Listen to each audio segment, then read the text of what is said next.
जय हिंद साथियों, नमस्कार। आप सभी साथियों का एक बार पुनः आपके अपने YouTube चैनल पर स्वागत है। आज का जो 10 मिनट का हम लोगों का शो है, इसमें हम लोग पढ़ेंगे राज्य के नीति निर्देशक तत्व, मौलिक कर्तव्य और राष्ट्रपति से जुड़ी जो 30 क्वेश्चन है, इसके बारे में आज हम लोग यहाँ चर्चा करने वाले हैं। स्क्रीन पर पहला सवाल दिख रहा है। कहा गया है कि निम्न में से किस अनुच्छेद के तहत भारत के राष्ट्रपति का उल्लेख किया गया है। देखिए, अनुच्छेद 52 के तहत भारत के लिए एक राष्ट्रपति होगा। अनुच्छेद 52 में किसकी बात की गई है? भारत के राष्ट्रपति के लिए।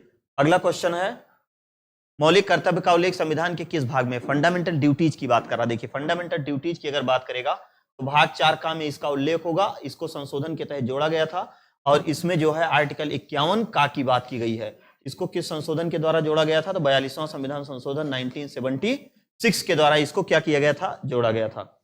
अगला क्वेश्चन, निम्न में से राष्ट्रपति को संविधान सभा द्वारा नामित किया गया, मतलब कौन से ऐसे राष्ट्रपति थे जिनको किसके द्वारा नामित किया गया था? संविधान सभा के द्वारा। तो जो पहले राष्ट्रपति थे डॉक्टर राजेंद्र प्रसाद को संविधान सभा द्वारा क्या किया गया था? नामित किया गया था। इनका निर्वाचन नहीं हुआ था। अगला क्वेश्चन है, किस अनुच्छेद के तहत राष्ट्रपति पर महाभियोग इंपीचमेंट की प्रक्रिया चलाई जाती है? देखिए, अनुच्छेद 70 में यह कहा गया है कि आकस्मिक स्थिति में अगर राष्ट्रपति का पद खाली हो जाए तो। अनुच्छेद 50 में कहा गया है कार्यपालिका और न्यायपालिका के पृथक्करण की बात की गई है। उसके बाद 58 में कहा गया है कि राष्ट्रपति से जुड़े जो उनका चुनाव वगैरह, निर्वाचन वगैरह उनसे संबंधित है। लेकिन 61 में किस चीज की बात की गई है? तो महाभियोग की प्रक्रिया कहां से ली गई है? यूएसए से ली गई है। अगला है, निम्न में से कौन से उपराष्ट्रपति जो राष्ट्रपति नहीं बने थे? देखिए, इसमें शंकर दयाल शर्मा ये राष्ट्रपति बने थे, जाकिर हुसैन भी बने थे, सर्वपल्ली राधाकृष्णन, लेकिन कृष्णकांत एक ऐसे उपराष्ट्रपति थे जो कभी राष्ट्रपति नहीं बन पाए थे। अगला, निम्न में से किस अनुच्छेद के तहत विदेश नीति की बात की गई है? किसकी? विदेश नीति। तो विदेश नीति देखिए 41 में अगर हम लोग बात करेंगे तो 41 में काम पाने का अधिकार, पड़ोस, शिक्षा, लोक कल्याण की बात की गई है। 51 शुभ 51 में विदेश नीति की बात की गई है। 52 में राष्ट्रपति का पद है और 50 में कार्यपालिका और न्यायपालिका के पृथक्करण की बात की गई है। अगला, संविधान लागू के समय मौलिक कर्तव्यों की संख्या थी। देखिए, संविधान लागू के समय मौलिक कर्तव्यों की संख्या कितनी थी? शून्य थी। कितनी थी? शून्य थी। लेकिन 10 जब हुई 1976 में और उसके बाद 11 आपका हो गया 2002 में, जब 86वां संशोधन किया गया। और ये 1976 में कौन सा संविधान संशोधन हुआ था? तो आपका 42वां। तो संविधान लागू के समय पूछ रहा है तो कितनी हो जाएगी इसकी संख्या? शून्य हो जाएगी। अगला क्वेश्चन है, राष्ट्रपति के पद को किस देश के संविधान से लिया गया है? राष्ट्रपति के पद को किस देश के संविधान से लिया गया है? तो देखिए, राष्ट्रपति के पद को कहां से लिया गया है? तो ब्रिटेन से लिया गया है। बाकी चीजें जो है और अन्य स्थानों से ली गई हैं। अगला है, राष्ट्रपति के महाभियोग की प्रक्रिया किस देश के संविधान से ली गई है? देखिए, इम्पीचमेंट की बात कर रहा है तो संयुक्त राज्य अमेरिका से। पद लिया गया है आपका कहां से? ब्रिटेन से। लेकिन महाभियोग इम्पीचमेंट की प्रक्रिया कहां से ली गई है? संयुक्त राज्य अमेरिका से। समान नागरिक संहिता कह रहा है, समान सिविल कोड या समान नागरिक संहिता जो गोवा में सबसे लागू है, का उल्लेख किस अनुच्छेद में मिलता है? तो अनुच्छेद किस में मिलता है? 44 में। 24 में कहा गया है 14 वर्ष तक के बच्चों से कोई काम आप नहीं करा सकते हैं। 42 में प्रसूत सहायता न्याय संगत की बात की गई है। और 46 में कहा गया SC ST और गरीब, कमजोर वर्ग, निर्बल वर्ग जो भी लोग हैं उनको राज्य सरकार हर प्रकार से सुविधा मुहैया कराए। अगला है, राज्य का नीति निर्देशक तत्व, direct principle, state of policy, संविधान के किस भाग में है? भाग 3 में फंडामेंटल राइट है, भाग 4 में DPSP है। किसमें है? DPSP की बात। 5 में संघ की कार्यपालिका और 6 में राज्य की कार्यपालिका। ये सब आपको रटा होना चाहिए। समान कार्य के लिए समान वेतन, वेरी इंपॉर्टेंट, कई बार एग्जाम में ये क्वेश्चन पूछा गया है। समान कार्य के लिए समान वेतन का उल्लेख संविधान के किस अनुच्छेद में मिलता है? तो 39 में मिलता है। किसमें मिलता है? 39 में। अनुच्छेद 29 में अल्पसंख्यक के लिए और भी भारत के जो सभी लोग हैं उनका जो संस्कृति है उसको संजोए रखें। 23 में किसी से जबरदस्ती आप काम नहीं करा सकते हैं। और 43 में जीवन निर्वाह योग्य मजदूरी की बात की गई है। तो 39 आपका सही हो जाएगा, समान कार्य के लिए समान वेतन। अगला है कि निम्न में से कौन से राष्ट्रपति कार्यवाहक राष्ट्रपति नहीं थे? कार्यवाहक राष्ट्रपति नहीं थे। BB गिरी थे, M हिदायतुल्ला थे, BD जत्ती थे, लेकिन नीलम संजीव रेड्डी नहीं। नीलम संजीव रेड्डी का निर्वाचन नहीं हुआ था बल्कि इनको निर्विरोध चुन लिया गया था। अगला क्वेश्चन है कि राष्ट्रपति के निर्वाचन में कौन लोग शामिल नहीं होते हैं? कह रहा है कि कौन लोग शामिल नहीं होते हैं। इधर आपका संसद हो गया, इधर आपका विधानमंडल हो गया। संसद में आपका राज्यसभा हो गया, लोकसभा हो गया, इधर आपका विधानसभा हो गया, इधर आपका विधान परिषद। राज्यसभा के निर्वाचित, लोकसभा के निर्वाचित, विधानसभा के, लेकिन विधान परिषद के लोग शामिल नहीं होते हैं। तो राज्यसभा के सदस्य, विधानसभा के सदस्य, लोकसभा के सदस्य, लेकिन विधान परिषद के सदस्य नहीं होते हैं। ये इसलिए नहीं होते हैं क्योंकि इनका प्रतिनिधित्व भारत के सभी राज्यों में नहीं है। अगर होता तो हो सकता है ये लोग रह सकते थे। राष्ट्रपति की निर्वाचन प्रणाली की प्रक्रिया किस देश के संविधान से ली गई है? देखिए, इलेक्शन की बात कर रहा है कि इलेक्शन कहां से लिया गया है, इसका प्रारूप। तो इसका प्रारूप कहां से लिया गया है? आयरलैंड से लिया गया है। इलेक्शन की प्रक्रिया आयरलैंड से ली गई है, महाभियोग की प्रक्रिया यूएसए से ली गई है, पद इनका ब्रिटेन से लिया गया है।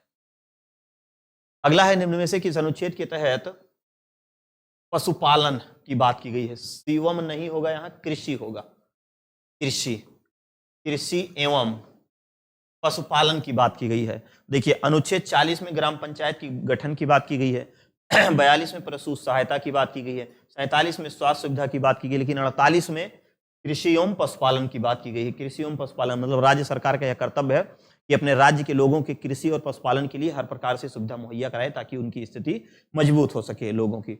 न्यायपालिका और कार्यपालिका के पृथककरण की बात करता है। 50-50 में हमने आपको बताया था कि अनुच्छेद 50 में, 32 में सुप्रीम कोर्ट रिट जारी करता है, 30 जो है आपका अल्पसंख्यकों के लिए है और ये 51 आपका जो है वो विदेश नीति से संबंधित है। अगला क्वेश्चन है कि निम्न में से किस राष्ट्रपति ने पहली बार पॉकेट वीटो का प्रयोग किए थे? कौन से ऐसे राष्ट्रपति थे जिन्होंने पहली बार पॉकेट वीटो का प्रयोग किए थे? पॉकेट वीटो का प्रयोग करने वाले आपके कौन थे भैया? ज्ञानी जैल सिंह। तो कौन सा पॉकेट था जिस पर इन्होंने पॉकेट वीटो का प्रयोग किया था? डाक विधेयक था। क्या था? डाक विधेयक। अगला क्वेश्चन है कि भारत की पहली मुस्लिम राष्ट्रपति कौन थे? तो भारत के पहले मुस्लिम राष्ट्रपति कौन थे? पहले मुस्लिम राष्ट्रपति एपीजे अब्दुल कलाम, जाकिर हुसैन, फखरुद्दीन अली अहमद, इनमें से कोई? जाकिर हुसैन थे। पहले जो थे वो जाकिर हुसैन थे और कार्यकाल के दौरान इनका निधन हो गया था। और व्यक्ति के आधार पर देखा जाएगा तो तीसरे स्थान पे आ जाएंगे, कार्यकाल पे देखा जाएगा तो चौथे पे आ जाएंगे। अगला क्वेश्चन है कि राष्ट्रपति के ऊपर महाभियोग की प्रक्रिया किस सदन में लाई जाती है? 2 सदन होता है, किस सदन में लाई जाती है? लोकसभा में लाई जाती है, राज्यसभा में लाई जाती है। पहले राज्यसभा में, राज्य मतलब संसद के किसी भी सदन में, ये राज्य आपका नहीं होगा, यहां पर आपका हो जाएगा संसद के किसी भी सदन में। ये हो जाएगा संसद के किसी भी सदन में, संसद के किसी भी सदन में इसको लाया जाएगा। अगला है उपराष्ट्रपति के ऊपर महाभियोग की प्रक्रिया शुरुआत होती है, कहां से शुरुआत होगी? देखिए यहां पर राष्ट्रपति नहीं कह रहा है, यहां पर उपराष्ट्रपति कह रहा है। तो उपराष्ट्रपति की अगर बात करेगा तो केवल और केवल कहां से शुरू होती है? ये राज्यसभा से।